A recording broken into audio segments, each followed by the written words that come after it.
My stepmother demanded I leave the house within a month, so I gave her 1 day to pack, and she regretted it immediately.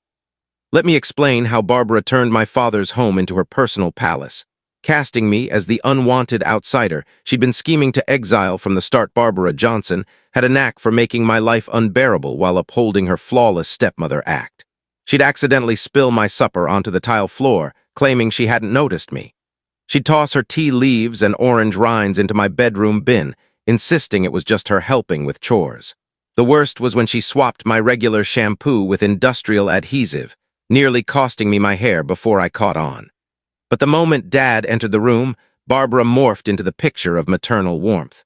She dismissed my grievances with a sugary chuckle, saying, "Oh, Richard, Lisa's just exaggerating. You know how young girls are." Dad, bless him, swallowed her every word because Barbara had mastered the art of deception with a grin. She'd whip up his favorite oatmeal raisin cookies while I was at school, leaving none for me, then claim I'd devoured them when he inquired. She'd offer to wash my clothes, only to ruin my favorite blouses and pin it on the dryer. Every spiteful deed was cloaked as a mistake or my fault, and Dad never saw past her charade. Her manipulation was so slick, so expertly performed, that I began doubting my own mind. Was I too touchy? Was Barbara genuinely trying to help, and I was just unappreciative? Looking back, I see she was a cunning orchestrator who knew how to alienate me from my father's love while painting herself as the victim of my youthful defiance. But Barbara made a fatal error. She underestimated how much my father truly cared for me and how well he saw through her facade. That misstep would unravel her world. The cracks in her mask appeared when Dad was diagnosed with advanced liver cancer. Where I saw heartbreak, Barbara saw a chance to tighten her grip, moving swiftly to drive a wedge between us when we needed each other most. First, she persuaded Dad to miss my graduation from Roosevelt High. "Richard, darling, all that noise and emotion could strain your health," she purred, massaging his shoulders as I stood in my cap and gown. "Dr. Carter warned you to steer clear of stressful events."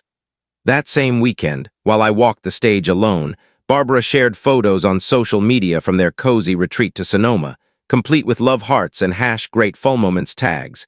When my acceptance letter from Cornell arrived with a partial merit scholarship, I was ecstatic. I'd toiled for years to earn it, but Barbara saw profit, not ambition. She staged a concerned family discussion about our finances. "Richard, love, I've reviewed our accounts, and with these hospital bills mounting, I don't see how we can cover Lisa's tuition," she said, laying out bank records like a lawyer presenting a case. "Perhaps she could start at a local college for a couple of years. It's the sensible choice." Dad looked weary and broken, nodding as Barbara spun a tale of fiscal doom. She conveniently omitted the 2 new designer handbags in her wardrobe, $900 each, purchased that week, or the weekly salon visits she booked for stress relief. Apparently, my education was a luxury we couldn't afford, but her lavish pampering was non-negotiable. I watched my aspirations crumble as Barbara played the prudent, caring stepmother, safeguarding our family's future. The woman who hadn't worked since marrying my father was suddenly our budget expert, and Dad was too ill and drained to see her lies. But the true cruelty was yet to come, and it would dwarf everything else. It arrived when Dad entered Maple Grove Hospice. Barbara named herself his primary caretaker and health advocate, granting her alarming control over his final days and my access to him. "Lisa, dear, your father needs peace," she'd say, guarding his door like a gatekeeper at an elite venue. "Dr. Larson says too many visitors can overwhelm terminal patients. A brief visit every few days is enough, don't you think?" Meanwhile, she'd spend hours in his room, sometimes inviting her knitting circle to gossip loudly in the corridor about their latest book. During my short, supervised visits, I'd find Dad barely awake but still trying to grip my hand. Barbara would linger nearby, glancing at her smartwatch and tapping her foot. "Time's up, honey. He needs his strength for rehab." Rehab for a man who could hardly move. Her lies grew bolder, but the staff trusted her as his medical proxy. The worst was spotting her in Dad's room with a pile of legal papers spread across his bedside table. She'd guide his trembling hand to sign document after document as he faded in and out.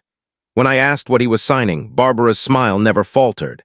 "Just tedious adult stuff, sweetie, health directives, insurance forms," she said, swiftly tucking the papers into her luxury satchel. "You're too young to worry about things like wills and asset management. Leave that to the grown-ups." I tried staying overnight once, dozing in the stiff visitor's chair just to be close to Dad.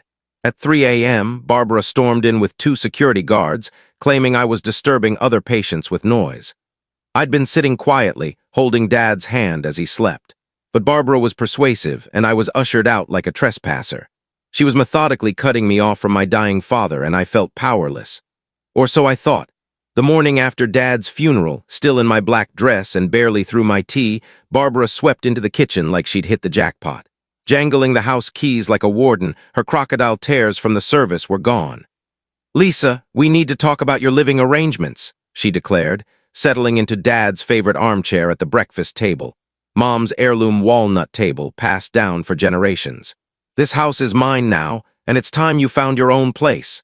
She slid an eviction notice across the table, written in her elegant script and dated the day after Dad's passing. She'd prepared it before he was even buried.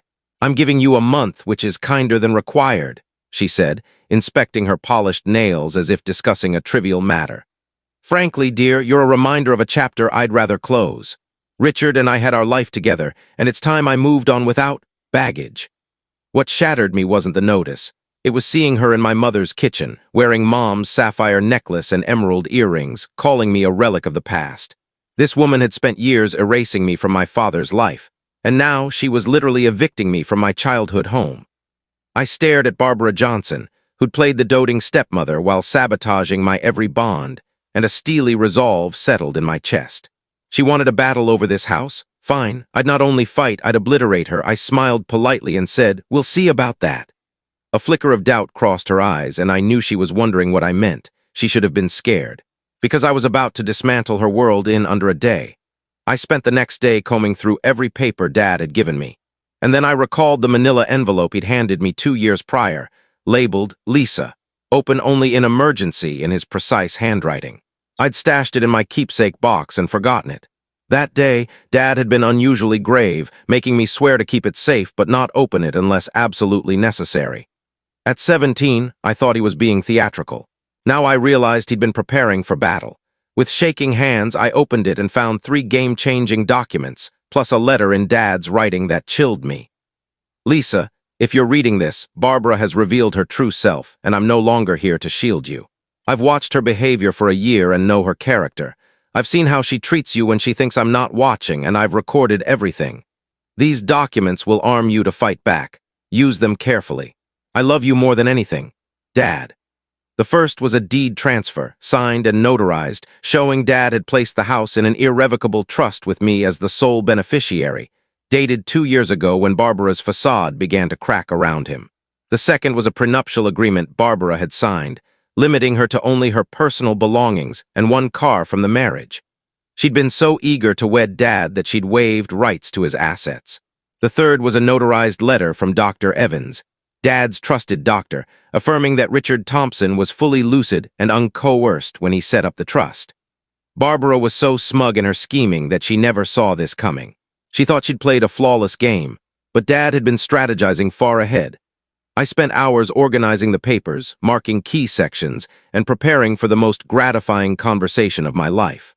The next morning, I entered the kitchen where Barbara was sipping tea from Mom's cherished mug, browsing property listings on her tablet, likely planning to sell my home before my month was up. "Barbara," I said, setting my tea down and taking the seat opposite her. "You were right yesterday. Someone needs to leave this house." She looked up with a triumphant smirk, thinking I was about to plead for leniency. "I'm glad you're being reasonable, Lisa. I knew you'd see sense." "I see everything perfectly now," I replied, placing the deed on the table. "This is my house. It has been for 2 years. Barbara's face shifted from smug to baffled to horrified as she grabbed the document and read it desperately. Her hands trembled as the legal terms sank in, her complexion paling like she'd been drained. "This can't be correct," she muttered, rereading the same line repeatedly. "I was his wife. I have rights. This is absurd." "You have rights," I agreed, sliding the prenup across with key clauses highlighted in neon green. "You're entitled to what you brought into the marriage, plus that SUV Dad got you last year. That's all." Her mug shattered on the floor as she clutched the prenup, scanning the document she'd signed so carelessly years ago. The legal terms were stark and unforgiving. She had no claim to Dad's estate beyond her personal items. "You conniving brat," she spat, her perfect stepmother mask gone. "You've been scheming all along, haven't you? Playing the sweet stepdaughter while plotting against me. I shook my head calmly. I didn't plan anything, Barbara. Dad did. He knew who you really were and protected me even from beyond. She stood so abruptly her chair toppled. Fight this. I'll hire top attorneys in New York. This won't stand in court. That's when I revealed the final document, Dr. Evans' notarized statement confirming Dad's mental clarity when he created the trust. Go ahead and try, I said, meeting her furious stare. But you'll need to do it from somewhere else. I want you out of my house by tomorrow night. And honestly, Barbara, that's kinder than you deserve. Barbara's crocodile tears began, manipulative sobs she'd likely used her whole life. Within moments, she was pleading about family bonds and forgiveness, playing every emotional trick. Where will I go, Lisa? I sacrificed everything for your father. I'm alone, she wailed, reaching for my hands like we were allies. We can work this out. I'll be a better stepmother, I swear. But I was already dialing Parker Locksmith for an urgent rekey that afternoon. Hi, this is Lisa Thompson at 421 Oak Lane. I need all locks changed today. Yes, it's urgent. Barbara's tears turned to fury as she realized her act wasn't working. You can't do this. What would your father say? What would your sainted mother think of you tossing family out? My mother would say I'm finally standing up, I replied, watching the locksmith's van arrive. And Dad, he planned this. He knew you'd show your true self the moment he was gone. By dusk, Barbara's luxury suitcases were piled on the lawn like a high-end flea market. She stood in the driveway, ranting about loyalty and compassion while neighbors peeked from their curtains like it was a reality show. This isn't over, Lisa, she shrieked, stuffing her designer bags into her SUV. I'll sue you. I'll show everyone what a scheming little snake you are. The truth will come out. Truth, I called from the porch. The truth is you married a dying man for his money, tormented his daughter for years, and thought you'd get away with it. How's that working out, Barbara? She unleashed a tirade that would shock a trucker, cursing me and Dad's memory before speeding off in a cloud of gravel and bruised ego. The next day, I found her eviction notice in the trash and had it framed. It now hangs in my study as a reminder that sometimes justice arrives if you're patient enough to let it unfold. Barbara told me to find my own place. Turns out I already had one,